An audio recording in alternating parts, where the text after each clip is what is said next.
আসসালামু আলাইকুম বন্ধু, মোটরসাইকেল রিপেয়ারিং সেন্টারে সবাইকে আন্তরিক শুভেচ্ছা ও অভিনন্দন। আমাদের সামনের যে বাইকটি দেখতেছেন এটা হচ্ছে N160। তো এই বাইকটা আসে হচ্ছে খেতলাল থেকে। তো ভাইকে আমরা বলছি যে মানে 2-3 দিন পরে আসেন, তাকে সিরিয়াল দেওয়া ছিল। তো উনি ফায়ার সার্ভিসের চাকরি করে, প্লাস হচ্ছে আমাদের রেগুলার ভিডিওগুলো দেখে, ওখানে সার্ভিস সেন্টারেও কাজ করেছে।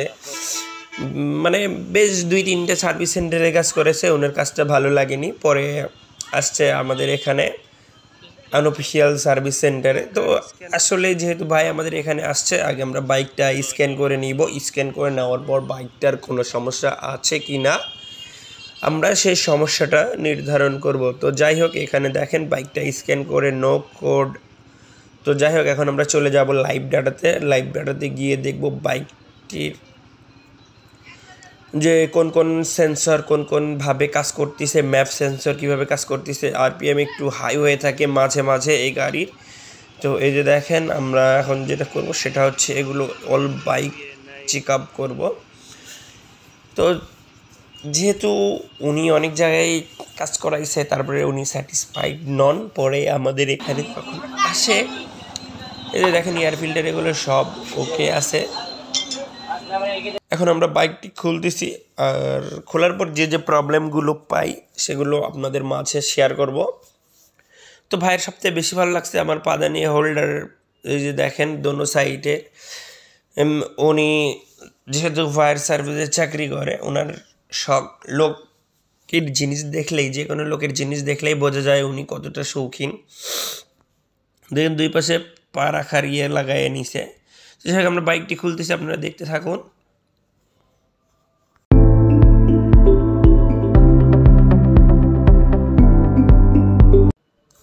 তো এইটা দেখেন বাইকটার কিন্তু সামনের স্পকেটও ক্ষয় আছে। আর এখানে একটা মজার বিষয়, সেটা হচ্ছে এই গাড়ির যদি কখনও হায়ার সিসি গাড়ির যদি চেন পড়ে যায় তাহলে ইঞ্জিনের পার্টটা ভেঙবে না। এই জন্য কোম্পানি এখানে একটা স্টিলের পাত দিয়ে রাখছে। তো যেহেতু এই বাইকগুলো হায়ার সিসি অবস্থায় যদি চেন পড়ে যায় তাহলে ক্রাঙ্কেট ভেঙে যাবে। তো যাই হোক, আমরা খুলতেছি, দেখতে থাকুন। এই তো দেখেন থ্রোটল বডিতে হালকা পরিমাণে ময়লা জমে আছে। তো আমরা থ্রোটল বডিটা খুলতেছি আলট্রাসনিক করার জন্য। তো দেখতে থাকুন আর সঙ্গে থাকুন। আমাদের ভিডিও দেখার জন্য আপনাদেরকে অসংখ্য অসংখ্য ধন্যবাদ।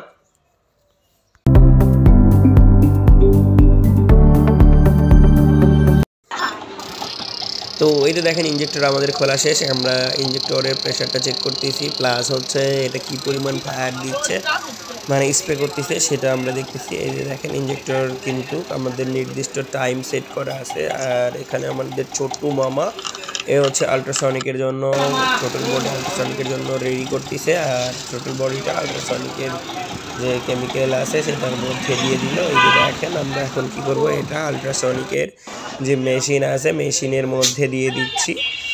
এই যে দেখেন আমরা কিন্তু দিয়ে দিচ্ছি। এই তো আলট্রাসনিক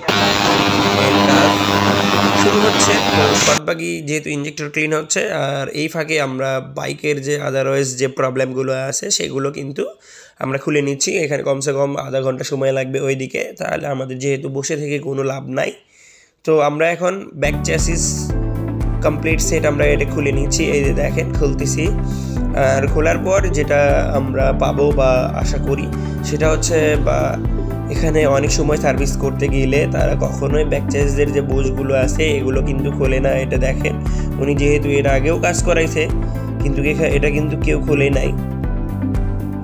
এই ব্যাক চ্যাসিস বোঝটা আমরা সুন্দর করে খুলে ওয়াশ করে দিব, কারণ এটা যেহেতু চলবে।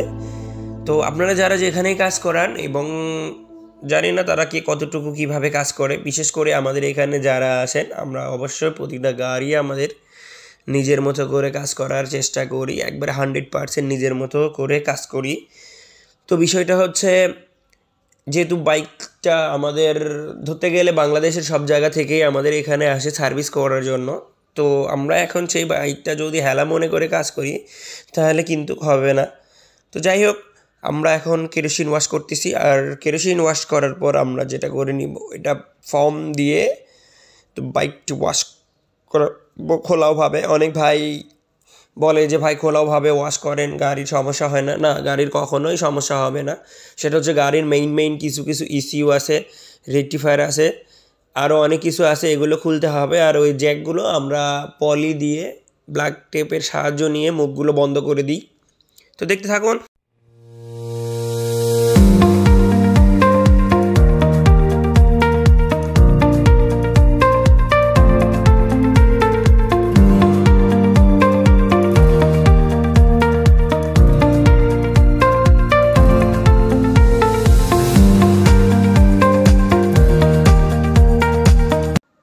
এখানে আরেকটা বিষয়, ব্যাক চেসিস খুললে এটা কিন্তু রং করতে হবে। কারণ কি জন্য, এখানে মনো সাসপেনশনের এখানে বৃষ্টির সময় কাদা জমে থাকে আর জং আসে, আর জং বা মরিচা আসার কারণে ওই জায়গাটা ভেঙে যায়। তো আমরা প্রতিটা বাইক খোলার সময় যখন ব্যাক চেসিসটা আমরা লাগাবো, গ্রিস তো করে দিবই, প্লাস হচ্ছে এখানে ব্যাক চেসিসে দেখেন এত চকচকা ঝকঝকা দেখতেছেন, এটা কিন্তু আমরা রং করাই দিই। আর এটা হচ্ছে ফুয়েল পাম্প ফিল্টার। তো এই ফুয়েল পাম্প ফিল্টার এখন দেখেন তেলের মান এতটাই বাজে যেটা বলার মতো নয়, এখানে লাল টকটকা হয়ে আছে। এখন আমরা যেটা করব সেটা হচ্ছে এটা সুন্দরভাবে ক্লিন করব। সম্ভবত অক্টিনের মাঝে মনে হয় এটা রং দেয়, এর জন্য কিন্তু ফুয়েল পাম্প অতিরিক্ত পরিমাণে জং আসে বা ময়লা পড়ে। তো বাইকটা যেহেতু ওকে হয়ে গেছে, এখন আপনারা দেখতে থাকুন।